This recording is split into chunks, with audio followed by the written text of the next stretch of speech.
morning. It's a beautiful, slightly foggy day here in California, and it's absolutely perfect.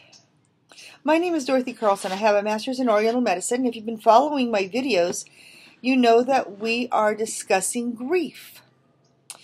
Now, as always, I am politically incorrect, and this is a blog style, so everything stated is my own opinion. And I do have references if you want to looking at studies and just different resources. If I do discuss any natural health treatments or remedies, they're not approved by the FDA, and if you're ill, you need to seek your own medical advice from a qualified professional. So this week we're going to be a little bit deep here. I'm going to be discussing community grief, and I'm going to get into some controversial topics that may upset some people, so turn me off now, okay? So community grief. Now, looking at different communities and their health issues, what I have found in my research is some very interesting similarities. So if you look at the Native American culture, for example, that's lost over 100 million people in the last 70 years, has had their language and culture completely destroyed. You see a lot of alcoholism. You see people dying very young in many cultures, in many nations. You see diabetes being rampant, heart disease, domestic violence. If you look at the Rwandans following the war, the victims are facing similar health issues. Increased diabetes, increased alcoholism, mental health issues, and depression. So African American culture in America, very similar symptoms: alcoholism, depression, diabetes, increased heart disease. Scientists believe that genocide and cultural wounds from genocide can be passed into the DNA of our children. And I have, again, look at my references that even Shoah survivors, which is very recent, occurred in the 1930s and 40s, that their grandchildren and great-grandchildren are feeling the effects of the genocide that occurred. So let's take a little bit of a look at American history. For 12,000 years, different people have been coming to this country. Native Americans came through the Bering Straits, as well as across the Atlantic, some archaeologists believe. And if you look at the Blackfoot Indian, there are some archaeologists that believe that part of their tribe is from Carthage. Carthage, okay, this is like 2,500 years ago in Rome, okay? During the Punic Wars, people fled. If you have ever heard of Simcha Yakovovich, he's a famous archaeologist and videographer. He did Naked Archaeologist. He did a video about the lost tribes of Israel, and the Native American Cherokee, he believes, is one of the lost tribes. Now, how did Jews get over here? Well, let's look at Assyria. Let's look at Babylon. Okay, refugees fled. Vikings. Viking settlements in North America. So this continent has been taking people since the last ice age. And they're coming in. They're making a life here. And there's a culture that is established for 12,000 or more years. So then, so Europeans come over, and they're like, nah, And so they start destroying the culture, murdering 100 million Native Americans. But we can't get all the work done ourselves, so we bring over some folks from Africa and treat them horribly. Those wounds exist in our land, I believe.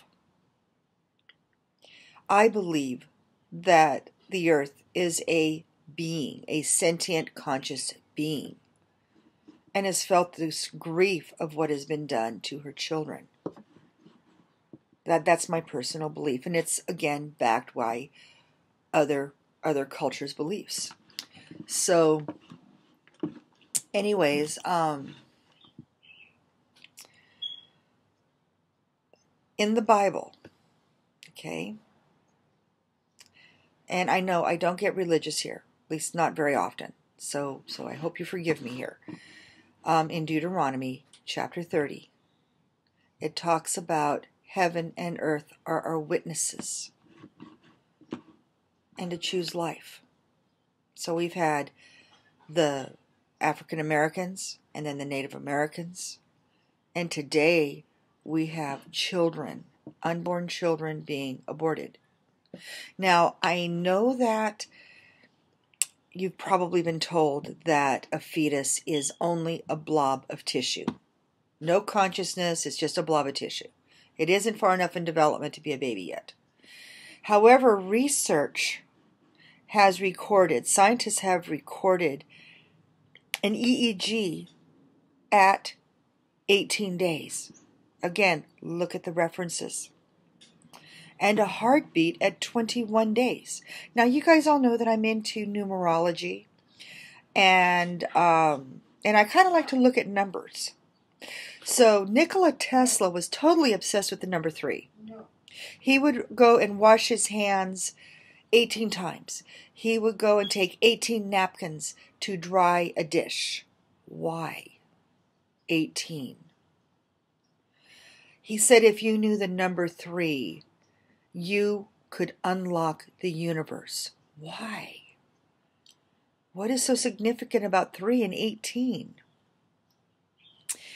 Well, 3 in many religions connect heaven, earth, and man. God, man, and woman. God, parents being as one flesh and child. There's a connection between the universe, the earth, and our lives. So if there is a recordable EEG, meaning the brain waves, separate from the mother at 18 days. Okay, 18 is the number for life. If you know any folks that are Jewish and they've got this Star of David with kind of a comma and something that looks kind of like a broken line with 2 lines, but one of them is broken, that's called a het. And it spells out the word chai, which is life. 18 is life. So does a baby at 18 days, is that child cognizant and sentient or self-aware of the universe? 3. Is that child conscious, cognizant, and sentient and alive?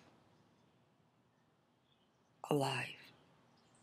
Now 21 is again 3 times 7.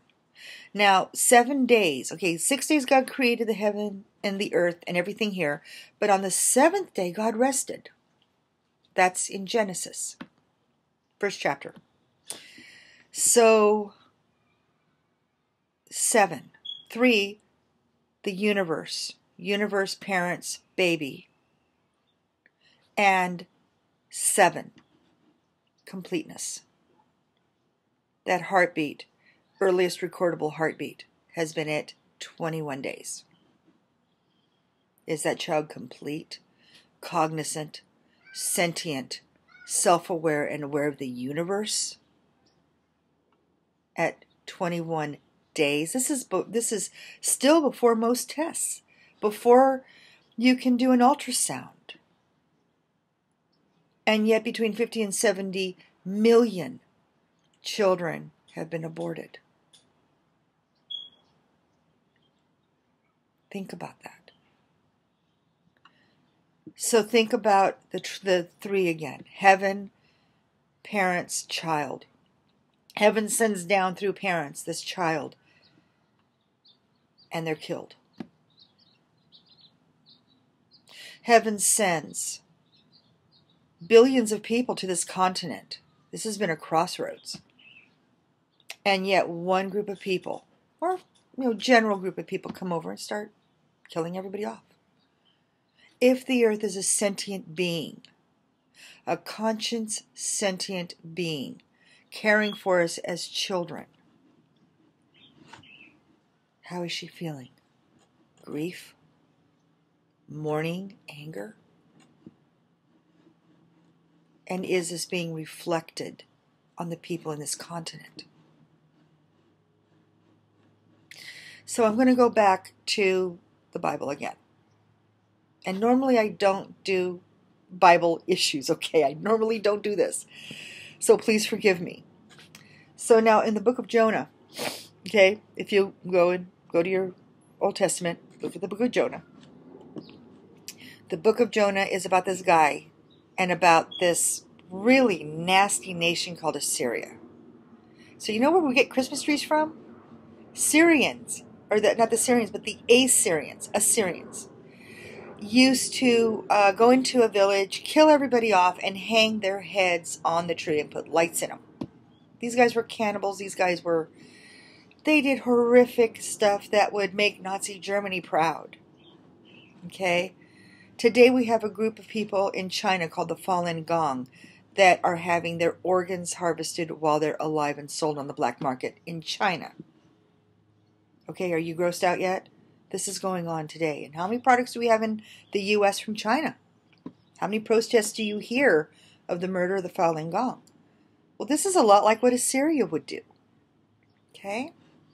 So, anyway, so God told God told Jonah, God told Jonah, go to Nineveh, which is the capital of Syria. This is about like going into Nazi Germany and Berlin at the height, when they were totally in power and stomping over Europe. Go over there. Talk to Hitler. Tell him he's doomed. I'll give you the message. Jonah said, God, are you nuts? I am not going in there being a Jew, considering what they are doing. You are nuts. I am leaving. So he went and hopped a ship to Tarshish, wound up in the middle of the ocean, in the middle of a storm, and the guys that were on the ship were going, who's doing this to us? We're going to die here. And Jonah said, you know what? I disobeyed God. I was told to do something, and I don't want to do it, so you're going to have to throw me overboard. I'm not doing this, and I'm not going to kill you either. So that's what he did. They threw him overboard, and God sent a ship or a vessel, if you're into ancient aliens or whatever, and puked him up back on shore at Nineveh. Damn. Okay? So he walks up to the city walls and says, you're doomed. You're cooked. You're dead. Bye. Okay? But the people of Nineveh had a very unique response to this. Instead of chasing them out with their armies, they did some introspection. And they changed their lives. They put on sackcloth and ashes and mourned and repented for all the murders, the billions of people they killed. And they changed their ways for 5 generations. Yes, they went back and then God completely destroyed them. Do you ever see an Assyrian today? God gave them a chance. So this is the 4th time I've made this video. This time I think I'm going to publish it. I think a lot of the grief, a lot of our illnesses are rooted in grief. Personal grief.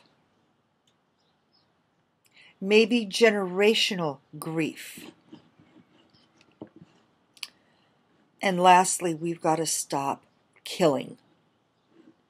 We've got to stop poisoning our food, poisoning our water, killing our generations, our future.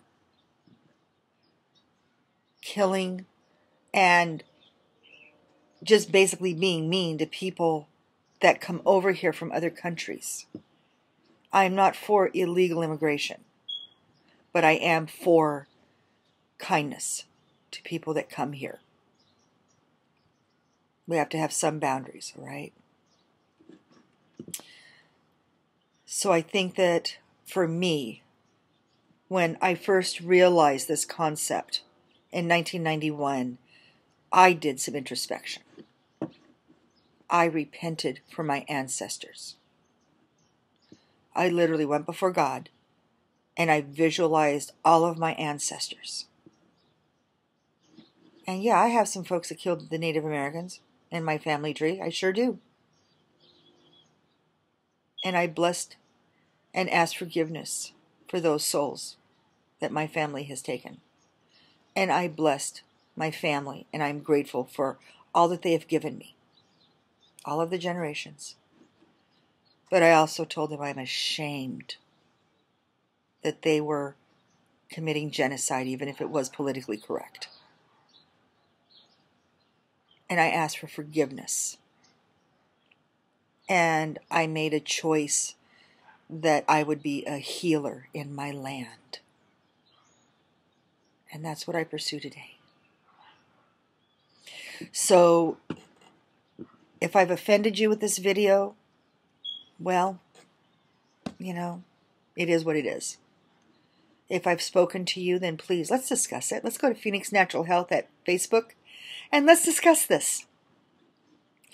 The purpose of these videos is I am sharing with you my own healing journey and repenting for my ancestors and being accountable as their descendant for healing is a part of my healing path. I hope you also make it yours if this resonates with you. A united voice affects change. A few people can do a lot if we agree. So my name is Dorothy Carlson. I have a Master's of Oriental Medicine, and this is my blog. I'm discussing health, recovering health, herbs, acupuncture, science, maybe throwing a little bit of spirituality in there along with it. Just make a good pot of soup, right? Good discussion, information, education. If you are facing any health issues, please seek qualified medical treatment.